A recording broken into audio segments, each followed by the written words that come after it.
the District 77 Humorous Speech Contest. Now think about that. That's a huge district. Birmingham, all the way up in Alabama, over in Florida, Mississippi. He was the funniest guy in District 77. That was amazing.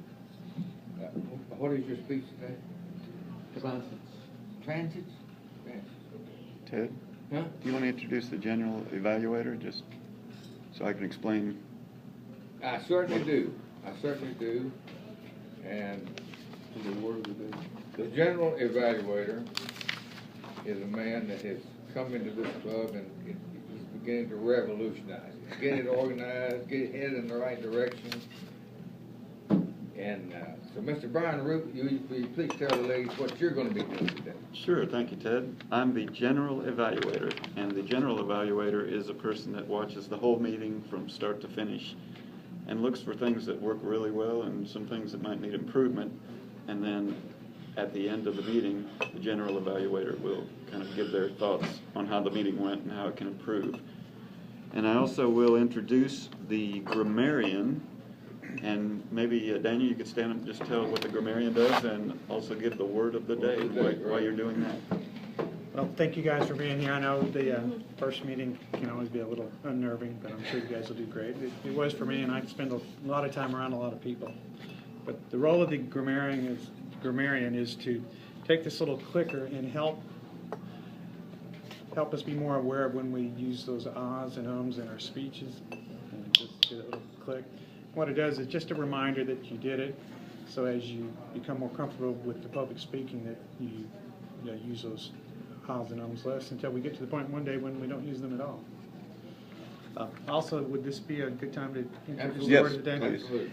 Each meeting we have a word of the day, and what the goal of the word of the day is to help us introduce new words into our vocabulary and into the topics that we may speak. Today's word is, if I can pronounce it right, is perspicuity, which means clearness or lucid. An example would be the perspicuity of her arguments made the opponent see her other side.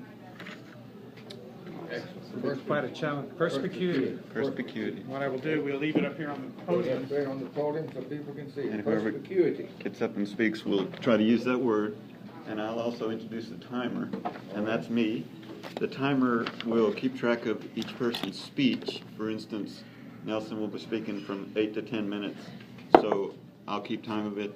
And at 8 minutes, I'll hold up a green card, which lets him know that he has 2 more minutes. And then at 9 minutes, I'll hold up a yellow card, which means he has 1 more minute. And then at 10 minutes, I'll hold up a red card, which means he needs to wrap it up. And I'll also keep track of the table topics times. If people get up and give table topics, that's 1 to 2 minutes. And I'll use the same green, yellow, and red cards that I may borrow from Nelson if he still has them. All right, thank you, All right, Mr. thank Toastmaster. you, Mr. General Evaluator. Do we have the cards, Mr. Obama. Mr. Obama? Mr. Obama. Oh, I think you put them in here, actually. No, you put Okay. Great. So you got it. Yes. Ready to roll. All right, now, let me see. The speaker today is going to be speaking from 5 to 7 minutes. Is that right, Mr. Probably 8 to 10. 8 to 10 minutes. 8 to 10 minutes with a speech entitled Transits. Let's welcome to the lectern Mr. Nelson Ortega.